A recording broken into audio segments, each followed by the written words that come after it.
Chapter 2, Kamba. In January 1997, when I was 9 years old, my family experienced a sudden and tragic loss.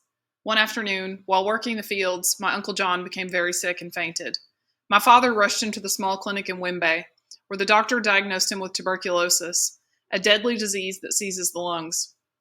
They advised him to go right away to Kasungu Hospital, an hour's drive, but Uncle John's truck wasn't working, and by the time my father managed to borrow another car, his brother was dead. It was the first time I experienced someone dying, and the first time I ever saw my parents cry. I especially felt bad for Jeffrey, who was now left without a father.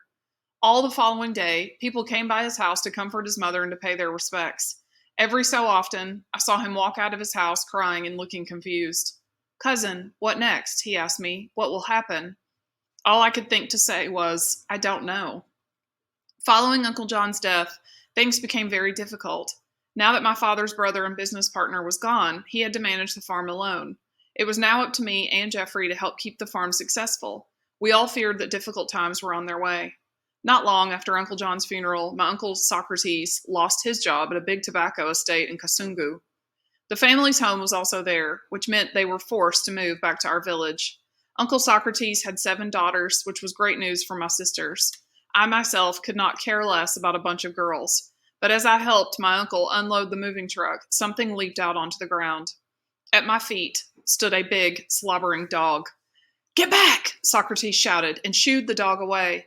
But it came right back, its eyes looking straight up at me. "That's our dog Kamba," he said.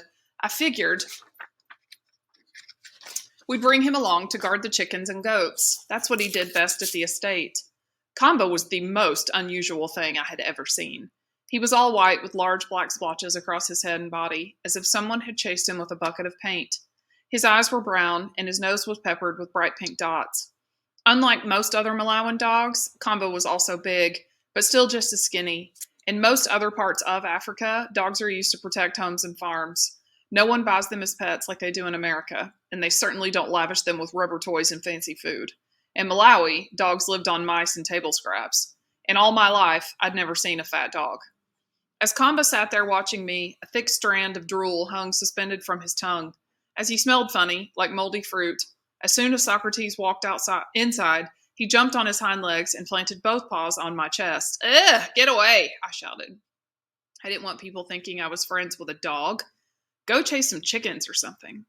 But Kamba didn't budge. I swore he even smiled at me. Early the next morning, I tripped over something on my way to the toilet. It was Kamba, lying square in my doorway, ears perked and waiting. "Thought I told you to leave me alone," I said, then stopped. I certainly didn't want people to see me talking to a dog. Walking back, I met Socrates in the courtyard. He pointed to the thing now attached to my shadow. "I see you found a friend," he said. "You know, the good Lord blessed me with 7 children, but all of them are girls who don't take much interest in dogs. I think Kamba is happy to have found a pal." "I'm no friend to a dog," I said. Socrates laughed. Sure, tell that to him." After that, I gave up trying to get rid of Kamba. In fact, I started to enjoy his company, and as much as I hated to admit it, he and I became friends. He slept outside my door each night, and when it got cold, he snuck inside the kitchen and curled up by the pots and pans. And just like Socrates said, he made a good watchdog over our chickens and goats, protecting them from the hyenas and wild dogs that roamed the dark countryside. Even still, Kamba liked to play games with the baby animals. He chased them around the compound, causing the little goats to bleat and the mama hens to flare their wings and hiss. Whenever this happened, my mother would lean out of the kitchen and pitch one of her shoes at his head. "Stop that, you crazy dog!" she'd scream, and my sisters and I would laugh. Look who's talking to animals now. Aside from upsetting our livestock, Kamba's favorite thing to do was hunt. By this time, going hunting had replaced most of the childhood games I used to play at home, and Kamba provided the perfect partner. During the dry season, we hunted birds that drank from the Dombo near my house, and in the rainy months, we followed them into the blue gum forest, where we set our traps and waited in the thickets. This kind of hunting required patience and quiet. Kamba seemed to understand this naturally, as if he'd been hunting his whole life. One morning, after the rains had stopped, Kamba and I headed to the forest to set our traps. As always, I kept my tools and trap-making materials inside a cloth sack that I tied to the end of my hoe.